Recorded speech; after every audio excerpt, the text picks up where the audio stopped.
베트남 정부가 한국인에게 무릎 꿇은 진짜 이유, 6년 만에 재현된 기적을 아시나요? 여러분, 지금 베트남에서 정말 미친 일이 벌어지고 있습니다. 베트남 정부가 직접 주최하는, 그러니까 국가 차원에서 공인하는 최고 권위의 스포츠 시상식에서 한국인 감독이 대상을 받았거든요. 그것도 박항서 감독 이후 무려 6년 만에요. 근데 이게 왜 이렇게 난리냐면, 베트남은 사회주의 국가잖아요. 정부 기관이 직접 개입하는 시상식이라는 건 그냥 막연한 인기투표가 아니라 국가가 공식적으로 인정한다는 의미거든요. 말 그대로 베트남이라는 나라가 한국인에게 최고의 영예를 안겨준 거죠. 김상식 감독님이 받으신 이 빅토리 컵이라는 게 얼마나 대단한 건지 설명해 드릴게요. 이건 베트남 체육국하고 국영방송국이 공동으로 주최하는 시상식인데요. 베트남에서 정부 기관이 관여하는 유일무이한 스포츠 시상식입니다. 우리나라로 치면 문체부와 KBS가 합쳐서 만든 국가급 어워즈라고 보시면 돼요. 그 위상이 얼마나 대단한지 아시겠죠? 시상식 현장에 베트남 축구협회장이 직접 시상자로 나왔고, 심지어 베트남 스포츠부 장관까지 참석했습니다. 장관이요. 장관. 이게 무슨 의미인지 아시겠어요? 베트남 정부가 국가 차원에서 김상식 감독님의 업적을 인정하고 예우한다는 거거든요. 근데 여기서 정말 소름 돋는 부분이 있습니다. 김상식 감독님이 받으신 최우수 외국인 감독상 후보에 누가 있었는지 아세요? 불가리아 출신 육상 코치랑 이란 국적 가라테 코치였어요. 이 사람들도 장난 아니게 잘했거든요. 동남아시안 게임에서 금메달 따내고 그랬으니까요. 근데 김상식 감독님은 차원이 달랐습니다. 동남아시안 게임 금메달은 기본이고요. 성인 국가대표팀 아세안컵 우승, U23 대표팀 동남아시아 챔피언십 우승까지 무려 3관왕을 달성하셨거든요.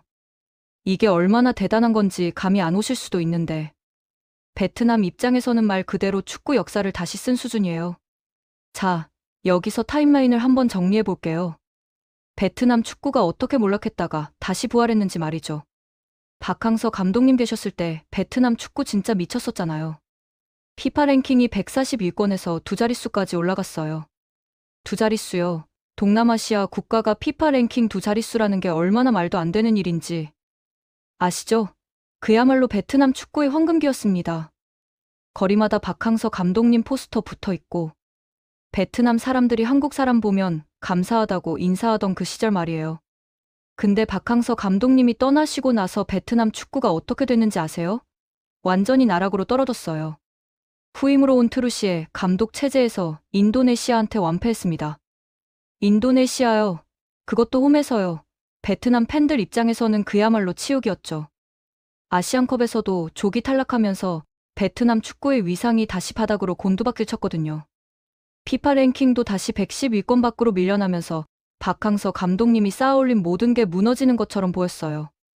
베트남 축구의 암흑기가 다시 찾아온 거죠. 그렇게 완전히 망가진 팀을 불과 몇 개월 만에 다시 부활시킨 사람이 바로 김상식 감독님입니다. 이게 얼마나 대단한 건지 아시나요? 2024년 5월에 부임하셨거든요. 그리고 2025년에만 3개의 우승컵을 들어 올리셨어요. 1년도 안 됐어요. 망가진 팀을 물려받아서 1년도 안 되는 시간에 3관왕을 만들어낸 겁니다. 이게 가능한 일인가 싶을 정도로 경이로운 성과죠. 여기서 김상식 감독님이 얼마나 똑똑하게 팀을 꾸리셨는지 보세요. 이정수 코치님이랑 이훈재, 골키퍼 코치님을 영입해서 완벽한 한국인 사단을 구축하셨어요. 이게 진짜 중요한 포인트거든요. 외국에서 성공하려면 혼자서는 한계가 있어요. 신뢰할 수 있는 코칭 스태프가 있어야 하는데, 김상식 감독님은 검증된 한국인 코치들과 함께 팀을 완전히 재편하셨습니다. 이게 바로 조직 관리의 정석이에요. 단순히 감독 한 명의 능력이 아니라 시스템으로 승부를 본 거죠. 시상식 주최 측에서 김상식 감독님을 수상자로 선정하면서 뭐라고 했는지 아세요? 트로피를 넘어 베트남 축구에 대한 믿음과 희망을 되찾아 주었다고 극찬했어요. 2025년은 명실상부 김상식의 해였다고요. 와, 이 표현 진짜 소름 돋지 않나요? 단순히 경기에서 이긴 것을 넘어서 국민들에게 희망을 줬다는 거잖아요. 스포츠가 가진 힘이 바로 이런 거죠. 베트남 사람들이 박항서 감독님 떠나시고 절망했을 때 다시 한번 한국인 감독이 나타나서 희망을 선물한 겁니다. 그리고 시상식 무대에서 김상식 감독님이 하신 수상 소감이 정말 감동적이었어요. 진짜 겸손의 교과서 같은 소감이었거든요. 베트남 장관님과 관계자분들, 그리고 베트남 국민들에게 진심으로 감사하다고 하시면서 다른 훌륭한 감독들을 대신해서 자기가 상을 받는 것 같다고 하셨어요. 이게 진짜 리더의 모습이에요. 자기 공을 내세우지 않고 주변 사람들과 나누는 거죠. 특히 선수들 이름을 일일이 언급하신 부분이 정말 인상적이었습니다. 딘박 선수, 방캉 선수, 그리고 부상 중인 히에우 민 선수까지요. 부상으로 경기에 못 나오는 선수까지 챙기는 이 섬세함 좀 보세요. 이게 바로 한국 감독들의 차별화된 강점이거든요. 서양 감독들은 주로 전술적인 부분에만 집중하는데 한국 감독들은 선수 개개인의 감정까지 케어해요. 이게 동양적 리더십의 힘이죠. 코칭 스태프에게도 공을 돌리셨어요. 묵묵히 지원해준 덕분이라고요. 이런 거 보면 김상식 감독님이 왜 성공하시는지 알 수 있어요. 혼자 잘나서가 아니라 팀 전체를 하나로 만드는 능력이 탁월하신 거죠. 축구는 결국 팀 스포츠잖아요. 감독 혼자 아무리 잘해도 선수들과 스태프들이 따라주지 않으면 소용없거든요.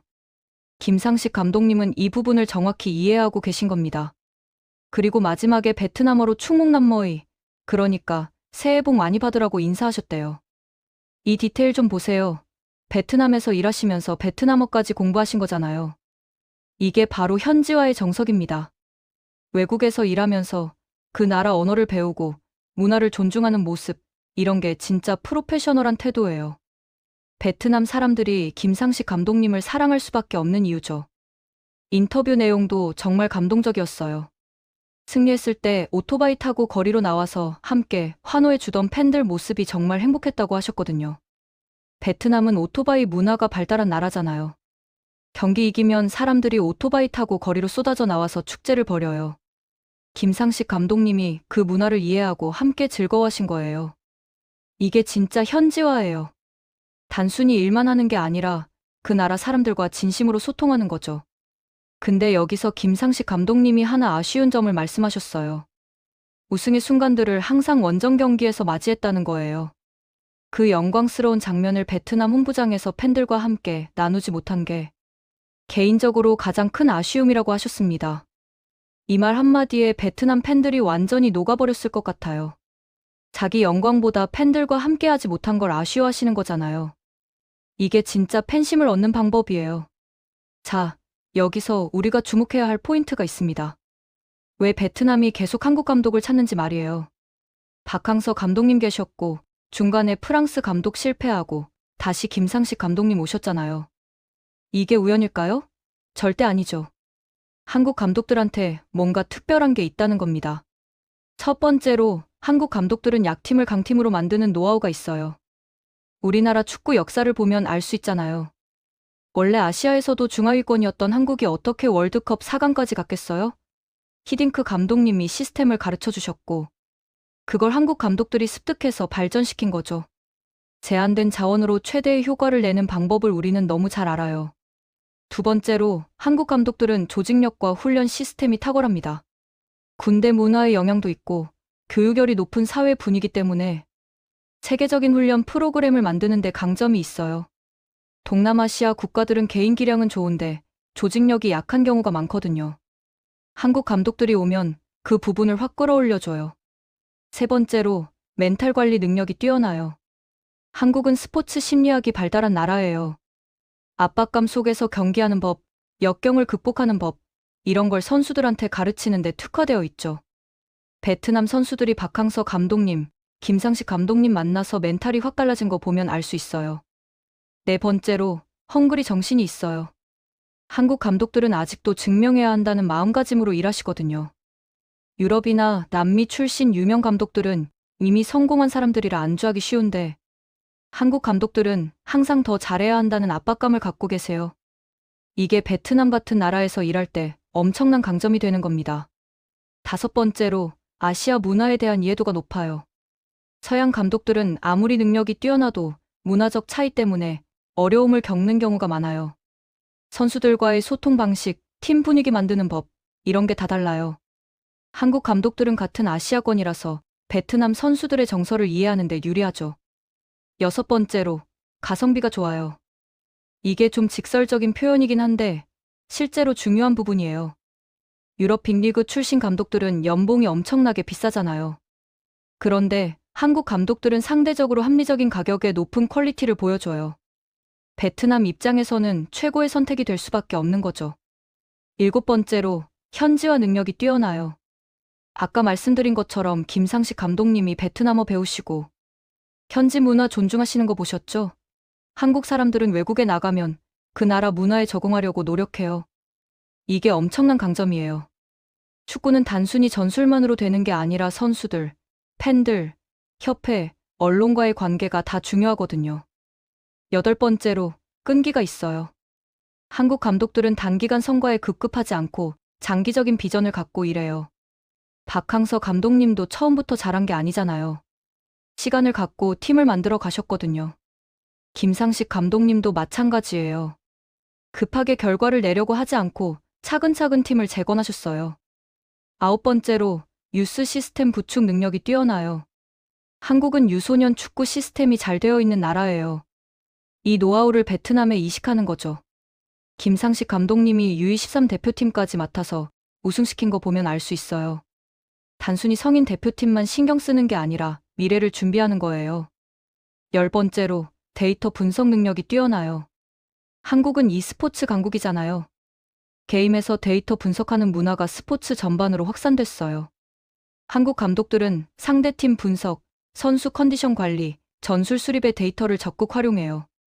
이게 동남아시아 국가들한테는 신세계죠. 11번째로, 피지컬 트레이닝 시스템이 과학적이에요. 한국은 스포츠 의학이 발달한 나라예요. 부상 방지, 체력 관리, 재활 프로그램이 다 체계적이죠. 베트남 선수들이 한국 감독 만나면 몸 만드는 것부터 달라져요. 12번째로, 멀티태스킹 능력이 뛰어나요. 한국 사람들은 동시에 여러 가지 일을 처리하는데 익숙하잖아요. 빠른 속도로 변하는 경기 상황에 대응하고, 동시에 장기적인 계획도 세우고, 선수 관리도 하고, 이 모든 걸 다 해내는 거죠. 13번째로, 커뮤니케이션 능력이 좋아요. 한국 감독들은 선수들한테 일방적으로 지시하는 게 아니라 대화를 통해 설득하려고 노력해요. 특히 젊은 선수들한테 효과적이죠. 베트남 선수들 대부분 젊잖아요. 김상식 감독님이 선수들 이름 하나하나 챙기시는 거 봤죠? 그게 바로 소통이에요. 14번째로, 위기관리 능력이 탁월해요. 한국은 늘 위기 속에서 살아남아야 했던 나라예요. 이 경험이 스포츠에서도 나타나요. 경기 중에 위기 상황이 와도 침착하게 대응하고 팀이 어려울 때 분위기 반전시키는 능력이 있어요. 15번째로, 네트워크가 강해요. 한국 축구계는 유대가 강한 편이에요. 선배 감독들한테 조언 구하고 국내 클럽들과 교류하면서 정보를 공유하죠. 김상식 감독님이 이정수 코치, 이윤재 코치 데려오신 것도 이런 네트워크 덕분이에요. 16번째로, 전술적 유연성이 있어요. 한국 감독들은 한 가지 전술에 고집하지 않아요. 상황에 따라 포메이션도 바꾸고 전략도 수정하죠. 이게 약팀이 강팀을 이기는 비결이에요. 예측 불가능하게 만드는 거죠. 17번째로, 승부욕이 강해요. 한국 사람들의 승부욕은 전 세계적으로 유명하잖아요. 이게 스포츠에서 엄청난 강점이에요. 지는 걸 절대 용납 못하는 마인드가 선수들한테도 전달되는 거죠. 18번째로, 효율성을 추구해요. 한국 사람들은 시간과 자원을 효율적으로 쓰는데 강점이 있어요. 훈련 시간을 어떻게 배분할지, 어떤 선수를 어떤 포지션에 쓸지, 이런 결정을 할 때 효율을 최우선으로 생각해요. 19번째로, 창의성이 있어요. 한국은 제한된 자원으로 혁신을 만들어낸 나라예요. 이게 축구에서도 나타나요. 기존에 없던 전술을 시도하거나 예상치 못한 선수 기용을 하는 식으로 상대를 당황하게 만들죠. 20번째로, 책임감이 강해요. 한국 감독들은 결과에 대해 책임지려고 해요. 잘 되면 선수들 공으로 돌리고 못 되면 자기 책임으로 받아들이죠. 이런 리더십이 팀 분위기를 좋게 만들어요. 이 모든 걸 종합해보면 베트남이 한국 감독을 계속 찾는 게 당연한 일이에요. 우리는 그냥 운이 좋아서 성공하는 게 아니라 체계적으로, 과학적으로, 전략적으로 접근하기 때문에 성공하는 거거든요. 근데 여기서 한 가지 더 생각해 볼 점이 있어요. 박항서 감독님 떠나시고 트루시의 감독이 실패한 게 우연일까요? 절대 아니에요. 트루시의 감독은 프랑스 출신의 경력 있는 감독이었어요. 이력만 보면 박항서 감독님보다 화려했죠. 그런데 왜 실패했을까요? 첫째, 현지 문화를 이해하지 못했어요. 프랑스식 축구를 그대로 이식하려고 했거든요. 베트남 선수들의 특성을 무시하고 유럽 스타일을 강요한 거죠. 이게 얼마나 어리석은 일인지 아시겠어요? 축구는 각 나라마다 스타일이 다른데 무작정 유럽 축구를 따라하라고 하면 안 되는 거예요. 둘째, 선수들과 소통이 안 됐어요. 통역을 통해서만 대화하다 보니 디테일한 감정 전달이 안 됐죠. 한국 감독들은 적어도 영어로 직접 소통하거나 현지어를 배우려고 노력하는데 트루시의 감독은 그런 노력이 부족했어요. 셋째, 베트남 축구의 현실을 몰랐어요. 베트남은 유럽이 아니에요. 선수들의 체격도 다르고 리그 수준도 다르고 훈련 환경도 다르죠. 이런 현실을 고려하지 않고 이상적인 축구만 추구했어요. 넷째, 단기 성과에 급급했어요. 빨리 결과를 내야 한다는 압박감 때문에 장기적인 계획 없이 즉흥적으로 팀을 운영했어요. 이게 선수들한테 혼란을 줬죠. 다섯째, 베트남 팬들의 기대를 이해하지 못했어요. 박항서 감독님이 만들어 놓은 높은 기준이 있었는데 트루시의 감독은 그걸 무시했어요. 팬들은 단순히 이기는 것만 원하는 게 아니라 감동을 원했는데 그걸 주지 못한 거죠. 이 모든 게 한국 감독들과 극명하게 대비되는 부분이에요. 김상식 감독님은 트루시의 감독이 실패한 모든 부분에서 정반대의 접근을 하셨어요. 현지 문화 존중하고 선수들과 진심으로 소통하고 현실적인 목표 세우고 장기적인 비전 제시하고 팬들에게 희망을 주고 이게 바로 성공과 실패를 가르는 차이점이에요. 그리고 여기서 정말 중요한 포인트가 하나 더 있습니다. 김상식 감독님이 3관왕을 달성한 게 얼마나 대단한지 수치로 한번 볼까요? 동남아시안 게임 금메달은 베트남 스포츠 역사에서도 손꼽히는 성과예요. 축구 강국도 아닌 나라가 지역 대회에서 금메달 따는 게 얼마나 어려운 일인지 모르시는 분들도 계실 텐데요. 동남아시아는 축구 열기가 엄청나거든요. 태국, 인도네시아, 말레이시아 같은 나라들이 다 축구에 미친 나라들이에요. 이런 나라들을 제치고 금메달 딴 거예요. 아세안컵 우승은 더 대단해요. 이건 동남아시아 국가대항전인데 성인 국가대표팀이 출전하는 공식 대회거든요. 베트남이 이 대회에서 우승한 게 얼마만인지 아세요? 엄청나게 오랜만이에요. 박항서 감독님 시절에도 준우승은 했지만 우승은 못했었어요. 김상식 감독님이 마침내 해낸 거죠. U23 대표팀 동남아시아 챔피언십 우승은 미래를 위한 투자예요. 젊은 선수들한테 우승의 경험을 안겨준 거죠. 이 선수들이 앞으로 베트남 축구를 이끌어갈 거예요. 김상식 감독님은 현재만 보신 게 아니라 미래까지 준비하신 거예요. 이 세 가지 우승을 동시에 달성했다는 건 정말 경이로운 일이에요. 다른 감독들은 하나만 이뤄도 대박인데 김상식 감독님은 세 개를 다 해낸 거거든요. 이게 얼마나 대단한 건지 감이 안 오실 수도 있는데요. 축구계에서는 말 그대로 전설이 되는 업적이에요. 베트남 언론의 반응도 폭발적이었어요. 모든 스포츠 신문 일면이 김상식 감독님이었고 TV 뉴스마다 특집으로 다뤘어요. 베트남 사람들이 김상식 감독님을 어떻게 보는지 알 수 있는 대목이죠. 단순히 외국인 감독이 아니라 베트남 축구를 구원한 영웅으로 보는 거예요. 소셜미디어 반응은 더 뜨거웠어요. 베트남 젊은이들이 김상식 감독님 사진에 하트 달고 감사하다는 댓글 달고 한국 배우고 싶다는 글 올리고 난리였어요. 이게 단순히 축구를 넘어서 문화적 영향력으로 확대되는 거죠. 한국에 대한 호감도가 올라가는 거예요. 실제로 베트남에서 한류가 더 강해졌어요. 김상식 감독님 성공 이후로 한국 제품 판매량이 늘었고 한국어 학원 등록생이 증가했고 한국 여행 문의가 폭증했어요. 스포츠 외교가 얼마나 강력한지 보여주는 사례죠. 베트남 정부도 이걸 알아요. 그래서 이번에 김상식 감독님한테 최고의 예우를 한 거예요. 단순히 축구팀 감독이 아니라 한국과 베트남의 우호 관계를 상징하는 인물로 대접한 거죠. 장관이 시상식에 온 이유가 바로 이거예요. 여기서 우리가 놓치지 말아야 할 게 있어요. 김상식 감독님의 성공이 한국 스포츠 산업 전체에 미치는 영향이에요. 지금 동남아시아 여러 나라에서 한국 코치들을 모셔가려고 난리예요. 축구뿐만 아니라 야구, 배구, 농구 같은 다른 종목에서도 한국 지도자들을 찾고 있어요. 이게 엄청난 기회예요. 한국이 스포츠 강국이라는 이미지를 확고히 하면서 동시에 경제적 이익도 챙길 수 있거든요. 감독 수출이 하나의 산업이 되는 거죠. 우리나라가 K-팝으로 문화 수출하듯이 스포츠 지도자로도 수출할 수 있는 거예요. 재밌게 보셨다면 구독과 좋아요, 알림 설정 부탁드립니다.